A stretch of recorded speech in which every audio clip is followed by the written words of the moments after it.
아닙니다. 전혀 1시드답지 않은 완패를 당했습니다. 흥분해서 인사를 놓쳤네요. 안녕하세요, 모터시티입니다.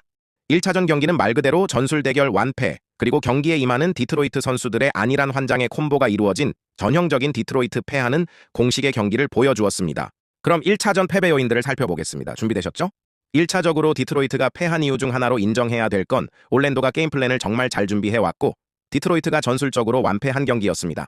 디트로이트의 올 시즌 강점은 바로 페인트존 득점이었는데요. 이 부분에서 디트로이트는 페인트존 득점 단 34점으로 묶으며 완벽히 봉쇄당했습니다. 올랜도가 들고 온 수비 작전은 3점을 내줄 건 내주고 페인트존 진입차 단로는 확실히 틀어막자였는데요. 이게 기가 막히게 맞아떨어졌습니다. 그럼 올랜도의 극단적인 페인트존 세깅 장면들을 보겠습니다. 커닝햄이 볼을 잡고 있을 때 벤케로의 위치를 주목해주세요. 3점이 나쁘지 않은 해리스가 자신의 매치업임에도 그를 버리고 커닝햄의 진입로를 막기 위해 극단적으로 세깅해 있습니다. 이 공격에서도 커닝햄이 득점에는 성공하지만 오른쪽 코너에 있는 벤케로와 석스가 자신들의 매치업과는 거리를 두고 내려와 앉아서 커닝햄의 진입로를 막으려 합니다. 다음 장면에서도 허더를 맞는 벤케로가 얼마나 깊숙이 세깅하는지 주목해주세요. 스튜어트가 페인트존 안에 있는 커닝햄에게 엔트리 패스가 들어가려 하자마자 벤케로는 자신의 매치업이 허더임에도 불구하고 그를 아예 버리고 커닝햄에게 수비를 붙어버립니다. 여기서도 벤케로는 자신의 매치업인 해리스가 오른쪽 코너로 가도 크게 신경 쓰지 않고 볼 잡고 있는 커닝햄에게만 시선을 집중하고 상당히 깊숙이 세깅해 있습니다.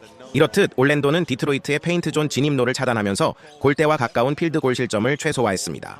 다음은 어제 경기 최악의 경기력을 선보인 듀렌에 관해 얘기하려 합니다. 이 친구에게 왜 지난 여름 연장 계약을 덥석 줄 수 없었는지 보여준 경기였는데요. 2년차 때부터 보인 본인이 제대로 경기에 임하는 태도를 보여준 경기와 그렇지 않은 경기력 편차가 큰데 이날은 의욕이 전혀 없어 보였습니다.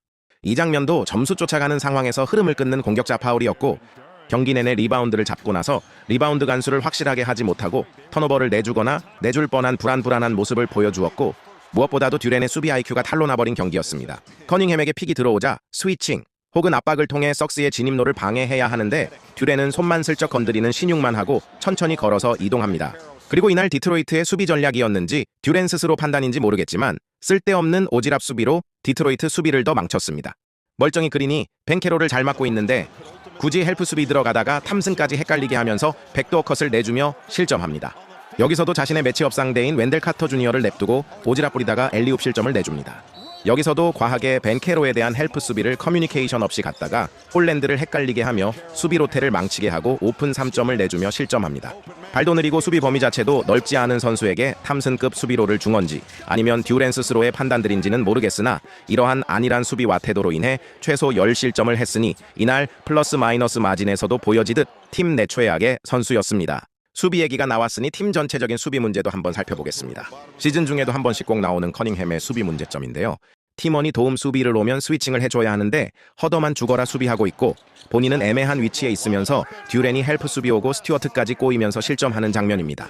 여기서는 스튜어트가 굳이 무리하게 도움 수비안 와도 되는데 오면서 자신의 마크맨에게 풋백 실점 내주는 장면이고 이건 홀랜드가 리바운드를 제대로 간수 못하고 어이없는 실점하는 장면이고 다음은 스크린이 온다고 홀랜드가 젠킨스에게 콜을 제대로 안 주면서 손쉬운 득점 찬스를 내주는 장면입니다. 다음은 팀 전체 수비 붕괴 장면인데요. 해리스가 스위칭된 상대에게 빨리 안 붙어주면서 젠킨스를 헷갈리게 만드는 사이 젠킨스가 맡고 있던 블랙이 컷인하면서 듀렌이 도움 수비하러 갑니다. 하지만 그러는 사이 블랙은 듀렌을 바깥으로 끌어내고 미스매치된 카터 주니어는 젠킨스를 상대로 덩크합니다.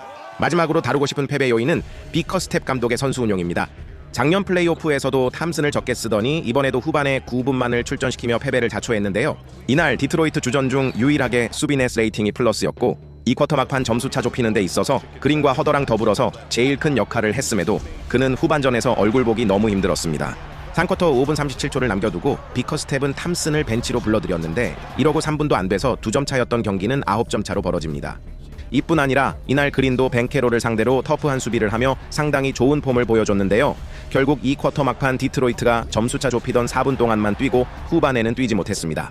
수비를 바탕으로 1시드를 차지했음에도 정작 플레이오프에서는 수비에 도움되고 분위기 반전이 도움됐던 선수들을 더 중용하지 않는 비커스텝의 선수 운용에 작년 학습 효과가 없었나 싶을 정도로 실망스러웠습니다. 그리고 더더욱 이해가 안 갔던 건 정규 시즌에서는 그렇게도 잘 쓰던 챌린지를 쓸데없이 아꼈다는 겁니다. 경기 종료 4분을 남겨두고 7점 차 뒤지고 있는 상황에서 루즈볼 상황이 발생했는데 심판은 올랜도볼을 선언했습니다. 애매한 상황이고 중요한 타이밍이라 챌린지를 할 법했지만 안 했고 결국 승부 예추가 이미 결정난 1분 30초 남겨두고 이날 첫 챌린지를 씁니다.